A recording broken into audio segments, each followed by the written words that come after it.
ಸದ್ಯಕ್ಕೊಂದು breaking news ಬರ್ತಾ ಇದೆ, ನೋಡ್ತಾ ಹೋಗೋಣ. ಜಯಮೃತ್ಯುಂಜಯ ಸ್ವಾಮೀಜಿಯ ಆರೋಗ್ಯದಲ್ಲಿ ಏರುಪೇರು ಅನ್ನೋ ಅಪ್ಡೇಟ್ ಸಿಗ್ತಾ ಇದೆ.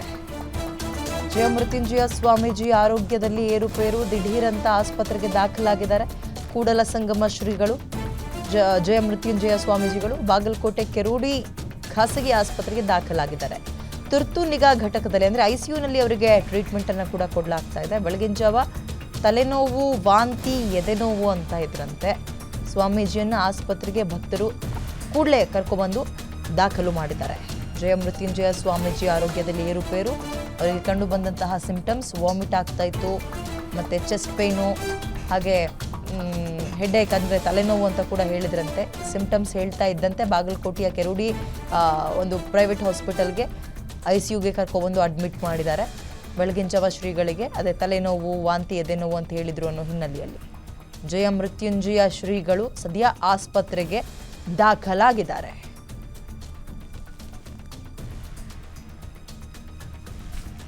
ಮೋರ್ ಡೀಟೇಲ್ಸ್ ನನ್ನ ಕಲಿಗ ಅಶೋಕ್ ನೀಡ್ತಾರೆ. ಅಶೋಕ್, ಸದ್ಯ ಶ್ರೀಗಳ ಆರೋಗ್ಯದಲ್ಲಿ ಚೇತರಿಕೆ ಕಂಡು ಬಂದಿದೆಯಾ? ಡೀಟೇಲ್ಸ್ ಕೊಡೋದಾದ್ರೆ.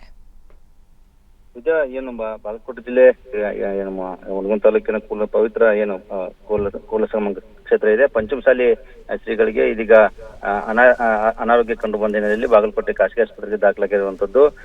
ಸದ್ಯ ಅವರಿಗೆ ವಾಂತಿ ಭೇದಿ ಆಗಿದೆ ಅಂತ ತಿಳಿದು ಬಂದಿದೆ. ಹೀಗಾಗಿ ಒಂದ್ ಕಡೆ ತಲೆನೋವು, ವಾಂತಿ, ಎದೆನೋವು ಈ ರೀತಿ ಕಂಡು ಬಂದಿದ್ದಾಗಿ ತಕ್ಷಣವೇ ಅವ್ರನ್ನ ಬಾಗಲಕೋಟೆ ಖಾಸಗಿ ಆಸ್ಪತ್ರೆಗೆ ದಾಖಲಿಸಿ ಚಿಕಿತ್ಸೆ ಕೊಡಿಸಲಾಗಿದೆ. ಸದ್ಯಕ್ಕೆ ಯಾವುದೇ ರೀತಿ ಆತಂಕವಿಲ್ಲ. ಆದ್ರೆ ಒಂದೆಡೆ ಈಗ ಬೆಳವಣಿಗೆಗಳು ಆಗ್ತಿರೋದು ನೋಡ್ತಿದ್ರೆ, ಇನ್ನೊಂದೆಡೆ ಹುಬ್ಬಳ್ಳಿಯಲ್ಲಿ ಟ್ರಸ್ಟ್ನ ಅಧ್ಯಕ್ಷರಾದಂತಹ ವಿಜಯಾನಂದ ಕಾಶ್ಯಪ್ನವರು ಸುದ್ದಿಗೋಷ್ಠಿ ನಡೆಸಿದರೆ ಇದ್ದಾಗ ಸ್ವಾಮೀಜಿಗಳಿಗೆ ಎದೆನೋವು ಕಾಣಿಸ್ಕೊಂಡಿದ್ದಾರೆ. ಸಹಜವಾಗಿ ಅವರ ಭಕ್ತರಲ್ಲಿ ಆತಂಕ ಮನೆ ಮಾಡಿತ್ತು.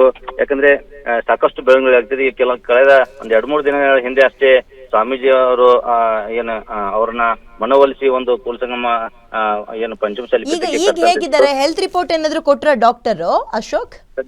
ಸದ್ಯಕ್ಕೆ ಆ ತರದ ದಿನ ಹೆಲ್ತ್ ರಿಪೋರ್ಟ್ ಬಿಡುಗಡೆ ಮಾಡಿಲ್ಲ. ಆದ್ರೆ ಎದೆನೋವು ಅಂತ ಕಾಣಿಸ್ಕೊಂಡಿದ್ರೆ ತಕ್ಷಣವೇ ಅವ್ರನ್ನ ತಂದು ಆಸ್ಪತ್ರೆಗೆ ದಾಖಲಿಸುವಂತ ಕೆಲಸವನ್ನ ಅಲ್ಲಿನ ಏನು ಅವ್ರ ಭಕ್ತರಿದ್ದಾರೆ ಮಾಡಿದ್ದಾರೆ. ಆದ್ರೆ ಆ ತರದ ಆತಂಕ ಏನಿಲ್ಲ ಅನ್ನೋ ಒಂದು ಮಾಹಿತಿಯನ್ನ ವೈದ್ಯರಿಂದ ಲಭ್ಯ ಆಗ್ತಿರುವಂತದ್ದು ವಿದ್ಯಾ. ಸದ್ಯಕ್ಕೆ ಏನು ಸ್ವಾಮೀಜಿ ಅವರು ಆರೋಗ್ಯವಾಗಿ ಇದ್ದಾರೆ ಅಂತ ಹೇಳ್ಬೋದು.